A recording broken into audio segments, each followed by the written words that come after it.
Wahai Pak Profesor, wahai Pak Doktor yang suka asmuni, asal ngomong, yang sengsara itu siapa? Yang bikin sengsara siapa? Yang tertindas itu siapa? Yang menindas itu siapa? Yang bikin ekonomi ambruk ini siapa? Coba buka akal sehatnya. Kami di desa tidak merasa itu disengsarakan oleh Jokowi, tidak merasa itu ditindas.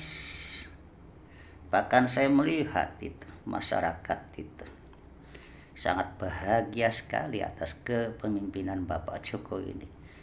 Bahkan ulama-ulama itu, kiai-kiai sekarang itu dengan bebasnya bicara, tidak ada itu yang kena tindas, kena batasan atau penekanan intervensi seperti zaman Orde Baru itu loh. Betapa lebarnya itu ya, yang namanya demokrasi bahasa sekarang ini. Gak ada itu namanya kriminalisasi ulama, mana ada. Yang ada itu ya kriminal ya, yang kemudian diproses hukum. Lah itu kan hak semua warga ya, bila ada pelanggaran yang bersifat merugikan diri dan orang lain atau merugikan bangsanya. Jadi Anda jangan asal bicara ya, merasa diri tertindas karena kemauan hawa nafsunya tidak terlampiaskan, kemudian menuduh pemerintah yang suka menindas. Jangan pula hanya melihat 1-2 orang yang menurutmu itu sengsara kemudian dijadikan alat untuk menembak pemerintah, bahwa rakyat Indonesia ini sengsara dengan kepemimpinan Jokowi. Lah, Profesor Doktor kok semacam itu ya. Kemudian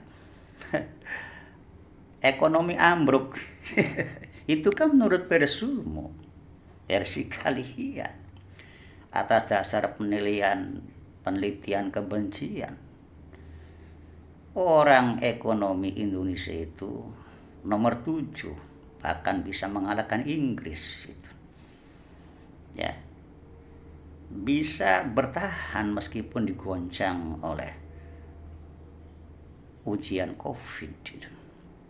Dan masih diakui kekuatan ekonomi Indonesia itu di seluruh dunia. Buktinya banyak sekali itu pemimpin-pemimpin dunia yang justru pada saat ini percaya terhadap Indonesia atas kepemimpinan Pak Jokowi mengelola ekonomi ya, yang memberikan investasi, yang memberikan bantuan dan lain-lain sebagainya. Itu tanda bahwa ekonomi kita dipandang dunia itu alhamdulillah stabil.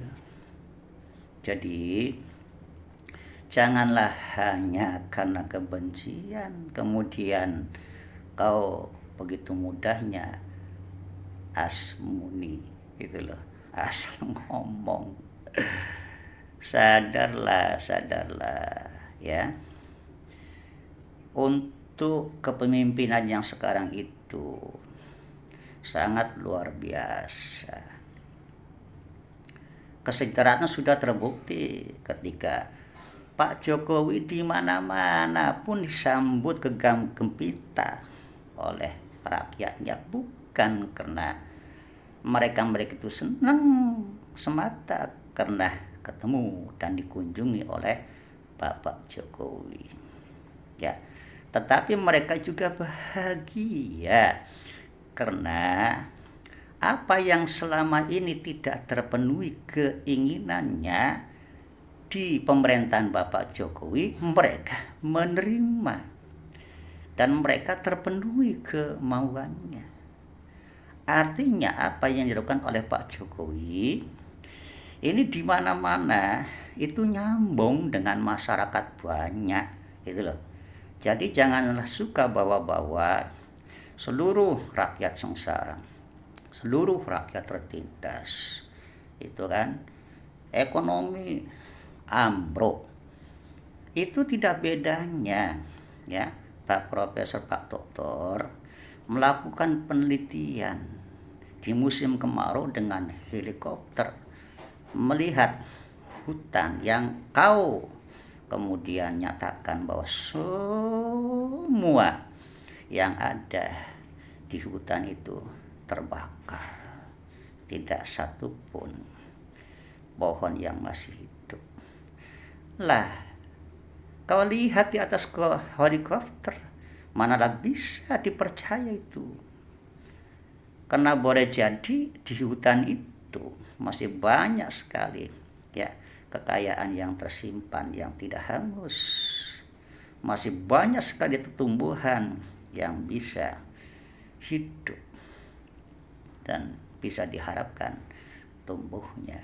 Jadi kalau penelitian hanya ada di atas helikopter, tidak langsung ya pada objeknya, ya karuan saja hasil daripada kesimpulanmu itu adalah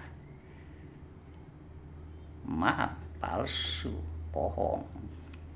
Itu. Cobalah sekali-kali kalian itu 1 bulan kek, 2 bulan kek, untuk turun ke desa-desa, pertanyakan kepada masyarakatnya tentang bagaimana ini kondisi keadaan mereka itu. Apakah mereka sengsara atau disengsarakan oleh Pak Jokowi? Gitu. Jangan hanya melihat dari atas helikopter, jangan hanya melihat kulitnya doang, jangan hanya melihat dari kecakapan ya permainan teori doang, kemudian ditembakkan ke pemerintah, ke Pak Jokowi. Bagaimanapun juga keunggulan seseorang itu bukan atas dasar sentimen atau argumen-argumen atau pendapat-pendapat atau narasi-narasi yang berbau sentimen. Keunggulan itu mereka-mereka lah yang dengan semangat kerja nyata dan bisa dinikmati oleh sesama, oleh orang lain, oleh masyarakatnya. Itulah keunggulan dan kualitas ya seseorang itu, bukan karena kecakapan bahasa dan gelarmu. Jadi sadarlah, wahai para pembenci, wahai para penghamba logika, bangun, jangan tidur terlalu lelap ya. Jangan tidur terlalu lelap.